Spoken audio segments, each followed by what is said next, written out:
Shalom, Om Swastiastu, Namo Buddhaya, Salam Kebajikan Rahayu.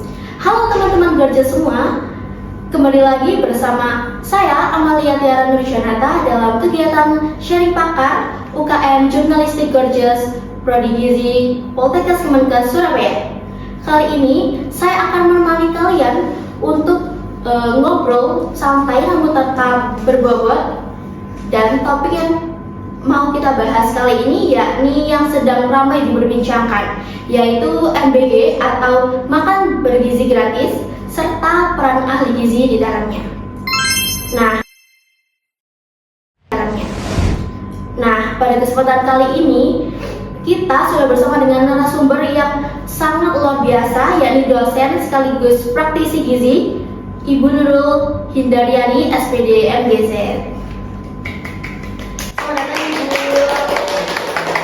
Terima kasih Ibu sudah menyempatkan waktu untuk berbincang bersama kami untuk beberapa waktu ke depan.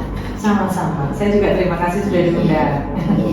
Baik Ibu, sebelum kita melanjutkan berdiskusi ke topik yang utama Ibu, mohon izin Ibu untuk memperkenalkan diri secara singkat serta latar belakang dan pengalaman Ibu di bidang gizi. Baik, terima kasih Mbak atas waktunya. Nama saya sapa dulu ya semua ya. Halo semua sahabat gizi. Saya perkenalkan, nama Nurul Hindaryani. Saya dosen di Poltekkes Surabaya mulai 2013 sampai dengan sekarang. Bidang yang saya ajar ada kuliner, ada DPI, ada DPTM, ada MSPI, kemudian juga MT PMBA dan MT konseling ASI, kemudian juga MOT-nya Tumbang, tumbuh kembang, ya itu mungkin sekilas itu saja yang bisa saya sampaikan. Ya Ibu. Nah, selanjutnya ini kita mau ke pertanyaan pengantar terlebih dahulu kan Ibu. Jadi menurut Ibu Nurul sebagai dosen gizi, apa pendapat Ibu tentang program MBG ini serta mengapa sih kompetensi MBG ini itu menjadi pilar penting bagi ahli gizi sekalian Ibu? Sebetulnya apa yang sudah dikeluarkan oleh kepresidenan ya tentunya dari langsung dari Pak Prabowo ya, ini tentunya mandatnya dari atas itu sesungguhnya itu sangat-sangat mulia ya, sebenarnya tujuannya sangat bagus sekali sebetulnya ya. Memang itu hampir sama dengan tujuan kita. Biasanya kami para ahli gizi itu selalu mengawal, nah sehingga agar ketimpangan tersebut tidak berjalan terlalu lama, kemudian juga tujuannya agar bisa tercapai apa yang dikatakan MBG itu memang makanan bergizi ya. Kemudian kan ya memang gratis itu ya, gratis itu kan tidak semua orang bisa makan yang lengkap, yang dikatakan bergizi itu kayak apa, itu kadang-kadang kan nggak semua masyarakat bisa mengkonsumsi seperti itu. Saya kira sangat-sangat baik sekali. Nah, belakangan ini kan sedang ramai diperbincangkan Ibu, kalau MBG itu ada yang kena keracunan gitu. Nah, kalau menurut pandangan dari Ibu Nurul itu bagaimana terhadap kasus keracunan tersebut, dan apa sih tantangan terbesar ahli gizi untuk menjaga mutu keamanan di kondisi seperti tersebut Ibu? Seperti itu, jadi kalau memang ada pada saat di MBG wajar lah, karena memang awal butuh tahap pembelajaran, kemudian juga kita bisa melihat ke belakang bahwa apakah sudah tersusun organisasinya dengan baik yang menjaga makanan-makanan itu sampai ke konsumen dengan selamat. Nah itu ternyata kan masih banyak kemarin kebocoran, maksudnya tenaganya, maksudnya begitu. Jadi ada yang pengawasnya, mohon maaf, bukan dari gizi. Nah itu juga salah satu sumber yang membuat semuanya bisa masak, semuanya bisa menghasilkan makanan, tetapi untuk menjaga mengamankan makanan ini sampai dengan konsumen itu dikonsumsi secara aman, itulah yang sangat penting, pengawasan di sana. Iya betul banget. Itulah yang dibutuhkan seorang ahli gizi. Ya. Berarti bener nih Bu, kalau semuanya itu bisa masak tapi semuanya itu belum tentu bisa jadi ahli gizi. Betul. Selanjutnya nih Ibu, kita mengarah ke pertanyaan ketiga. Nah, di tengah berbagai pandangan yang berkembang di masyarakat, menurut Ibu Nurul sendiri, bagaimana sih peran ahli gizi dalam pelaksanaan MBG agar berjalan secara optimal dan berkelanjutan, Ibu? Sendiri yang bagian gizi ya itu menyampaikan bahwa sebelum masuk ke sebagai petugas di MBG itu harus diberikan penjelasan terlebih dahulu. Apakah Anda siap? Di awal itu bekerjanya 12 jam. Non-stop ya Bu? Iya, karena di awal mereka harus melihat dari perencanaan bahan makanannya apakah sudah sesuai, apakah sudah bagus, apakah memang sudah sinkron ya antara vitamin, mineral, makro, mikro. Nah itu apakah sudah benar, sudah bagus komposisinya. Nah itu dari perencanaannya.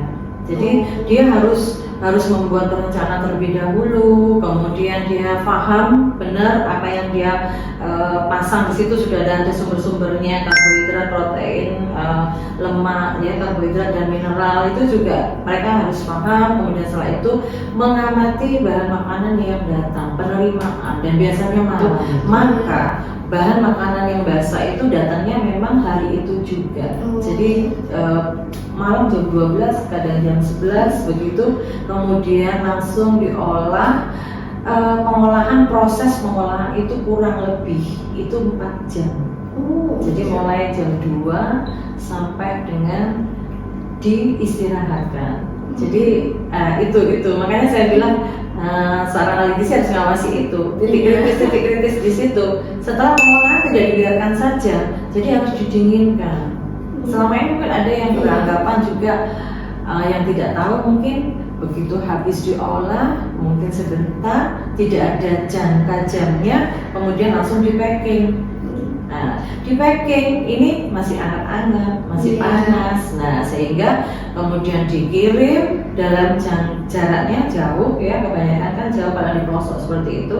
Waktunya panjang sehingga sampai di sasaran pernah ada yang sudah basi. Nah, MBG itu identik dengan penyediaan makanan dalam skala besar itu. Nah, menurut Ibu sendiri, bagaimana sih strategi menyajikan makanan MBG agar tetap sesuai anggaran, namun kebutuhan gizi tetap terpenuhi tanpa mengurangi porsi maupun variasi makanan Ibu? Iya.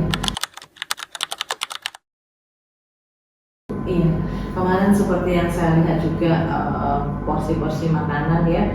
Tapi memang ya saya juga kita sudah tahu sendiri ya bagaimana proses dari atas itu kadang harga berapa kemudian sampai ke bawah. Nah jadi bagus waktu kalau karbohidrat tentunya kan komposisinya tidak terlalu banyak ya, disesuaikan kebutuhan. Jadi siapa ini sasarannya, mulai dari karena ada juga ibu hamil yang mendapatkan, kemudian dari yang sekolah mulai dari playgroup. Nah itu benar-benar diinikan. Artinya kalau porsi anak segini 1 sampai 3 tahun itu seberapa sih kalorinya? Nah itu disesuaikan. Kemudian kita kasih komposisi yang sesuai dengan nilai gizinya, kemudian coba dikasihkan 90% dulu. Ketika semuanya habis semua, oke, bagus, berarti bisa kita kasih yang 100%. Nah dengan harapan itu nantinya anak-anak juga tahu, ternyata kebutuhan makan saya itu segini, ini harus habis.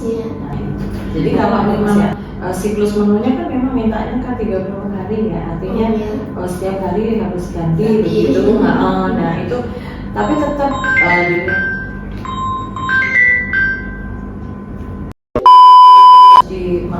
jadi harus dilihat kembali. Kalau di sana tidak langsung diganti, tetapi diuji cobakan kembali, diperbaiki.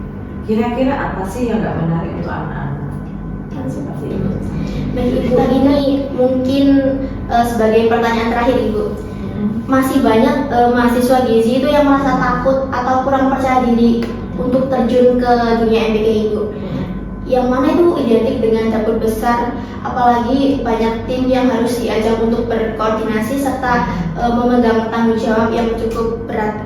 Nah, untuk dari Bu Nurul sendiri, apa pesan dan saran agar mahasiswa gizi bisa lebih siap dan percaya diri menghadapi dunia MBG ke depan? Karena beberapa kakak tingkat kita ada yang sudah terjun ke dunia MBG gitu, Ibu. Iya. Kebetulan saya ketemu dengan salah satu alumni yang sudah kerja di sana dan saya tanya, gimana kamu kerja di sana? Oh, saya bagian ini Bu, quality control di akhir, kemudian pengawasan juga, kemudian pada saat resep, pembuatan resep apa yang nggak benar. Kamu berdasarkan apa sehingga kamu bisa bagus begitu, kamu bisa berani, kamu bisa mengambil sikap. Ternyata memang betul sebelum mereka masuk ke sana, nah itu harus dipersiapkan dulu. Dia mengikuti beberapa pelatihan, sharing, begitu. Apa yang kamu ikuti? Nah, seputar tentang kebutuhan yang ada di MBG seperti keamanan pangan, kemudian pengetahuan tentang spesifikasi bahan makanan, kemudian pengetahuan keamanan untuk makanan jumlah besar itu bagaimana, kemudian mulai dari perencanaan menunya sampai dengan alur makanan itu sampai ke siswa. Nah, itu mereka menentukan bahwa betul-betul dalam kondisi yang bisa dipertanggungjawabkan dan aman. Tentunya tidak sekedar orang yang bisa masak, tapi di awal harus dia yang mampu untuk menghandle. Artinya begini, saya sanggup untuk mengetahui bahwa bahan makanan itu memang benar bagus, bertanggung jawab, sesuai dengan penerimaan, cukup nggak ini untuk 4.000 dan sebagainya, karena porsinya memang sangat besar. Ya, itu salah satu. Baik Ibu, itu mungkin pertanyaan terakhir dari kita, dan terima kasih Bu Nurul sudah menyempatkan waktunya untuk berbagi cerita dan insight bersama kita. Semoga dari sharing kali ini dapat membuka wawasan dan menjadi motivasi bagi teman-teman Gorgeous sekalian. Dan saya Amalia Tiara pamit undur diri. Wassalamualaikum warahmatullahi wabarakatuh. Waalaikumsalam.